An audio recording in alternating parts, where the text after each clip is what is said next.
অসহায় নারীদের নিয়ে মুফতি মামুনুর রশিদ কাশেমীর চিন্তার যেন শেষ নেই। এমন নারীদের সংসার করে দিতে এক পুরুষের 4 স্ত্রী থাকতেই হবে, এমন প্রচারণায় মশগুল কাশেমী। সবশেষ স্ত্রীর বয়স 13 বছর। বিয়ের নামে সেখানে চলে নারী সাপ্লাইয়ের কারবার।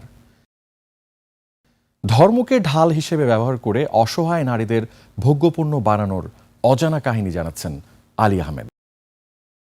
তারা হালাল পতিতালয় খুলছে। একদিকে অসহায় নারীদের সংসার করে দিতে চালান প্রচারণা, অন্যদিকে একের পর এক বিয়ে করে স্ত্রীদের উপর চালান অত্যাচার। মামুনের বদচরিত্রের কারণে তার বাবার প্রতিষ্ঠিত মাদ্রাসার আজ বেহাল দশা। এখন 9টা মেয়ে তোর অপরাধ করিনি, ওর শুধু একটাই অপরাধ, আজ যদি খালি এই কাজটা না করে। মামুনের বাবা জানান, কোনোভাবে নিয়ন্ত্রণ করতে না পেরে বাড়ি থেকে বের করে দিয়েছেন মামুনকে। ও বলতে গেলে আমার এলেমের বাইরে। বিয়ের নামে নারীদের খদ্দেরের হাতে তুলে দেন মামুন। ধর্মকে ঢাল হিসেবে ব্যবহার করে অসহায় নারীদের ভোগ্যপণ্য বানানোর অজানা কাহিনী জানাতে এবারের 21-এর চোখ নিয়ে যথারীতি হাজির হয়েছি আমি আলী আহমেদ। সর্বশেষ এনেছেন 13 বছরের একজনকে। বাংলাদেশের আইন যেখানে বিয়ের বয়স মেয়েদের 18 আর ছেলেদের 21 নির্ধারণ করেছে, তখন তিনি বলছেন জন্মের পর থেকেই মেয়েদের বিয়ের বয়স শুরু।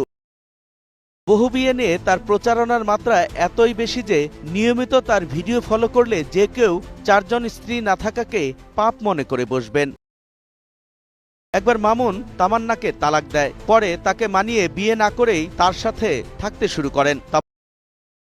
ফুফাতো যে বোন, আমার সৎ বাবার বড় স্ত্রী, সে মিলে আমাকে জোর করে ওষুধটা খাওয়ায়। বিত্তবানদের কাছে অল্প বয়সী নারীদের বিয়ের নামে ভোগের ব্যবস্থা করে দেয়। তারা হালাল পতিতালয় খুলছে। বিধবা, ডিভোর্সি এবং কম বয়সী মেয়ে যাদের বাবা মা গরিব, তাদেরকে কিছু টাকা দিয়ে ওই মেয়েদেরকে ওইভাবে ভোগ করা হইতো। যত কচি মেয়ে দিবে তত বেশি টাকা দিবে। মাদ্রাসার বাবুর্চির মেয়েকে বিয়ের কথা, মেয়েকে বিয়ে দেওয়ার পর চাকরি খুঁয়েছেন বাবুর্চি। জানান জামাইয়ের ভুল ত্রুটি নিয়েই সংসার করছে মেয়ে। এলাকাবাসী জানায় মামুনের বদচরিত্রের কারণে এই বেহাল দশা হয়েছে প্রতিষ্ঠানটির। মুফতি মামুনকে তার বাবা বাড়ি এবং মাদ্রাসা থেকে বের করে দেয় তার অপকর্মের জন্য। ওরা লাগে 1000 টাকা হাগো সদস্য দেব, আলা 2-4টা মেয়ে দেখাইবো, আলা হাগো অনলাইনের ভিতরে চ্যাট করবো আর কি। চ্যাট করার পরে যদি বিষয়টা ভালো হয় বা পছন্দ হয়, বিয়ে শাদী হয়, আর যদি না হয় ওরা কিন্তু 1 মাসের টাইম দেয়। অপকর্মের জেরেই নাকি পাশের আরেক বাসা থেকে বের করে দিয়েছিল বাড়িওয়ালা। আমরা সেই বাড়িওয়ালার সাথে যোগাযোগ করি। তিনি জানান মামুনের সাথে আগে থেকেই পরিচয় ছিল, কিন্তু বাসা ভাড়া ঠিকমতো দিত না। পাশাপাশি নারী কেন্দ্রিক অপকর্ম চালানোর কারণে মামুনকে বের করে দিয়েছেন তিনি। ওই দুলাবার ছেলে এর শালি বিয়ে করছে, মানে কি একটা এগুলো পরিচয় দিতে গেলেও তো মানে একটা ইমেজ বাড়ি দেয়। কি বলে, কি ফ্যামিলি, এটা কি ফ্যামিলি? শুধু ওই বাড়িওয়ালাই নয়, মামুনের সাথে মাদ্রাসার কাজে সহায়তা করত তার দেওবন্দের কয়েক সহপাঠী। কিন্তু মামুনের অপকর্ম টের পেয়ে তার থেকে আলাদা হয়ে পড়েন তারা।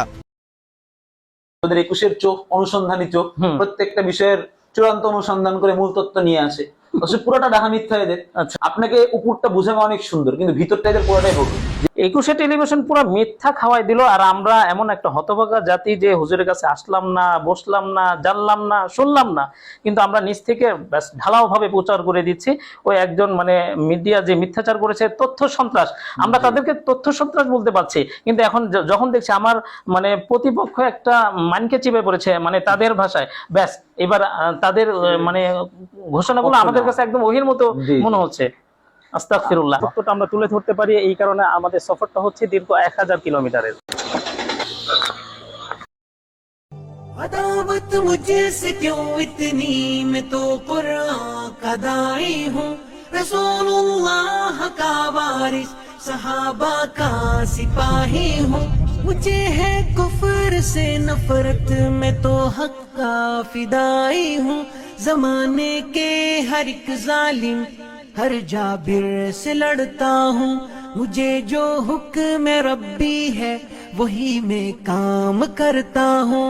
मैं ऐसी कौम से हूँ जिससे बातिल दिल लरजता है, बड़ा मिस्टर बना फिरता।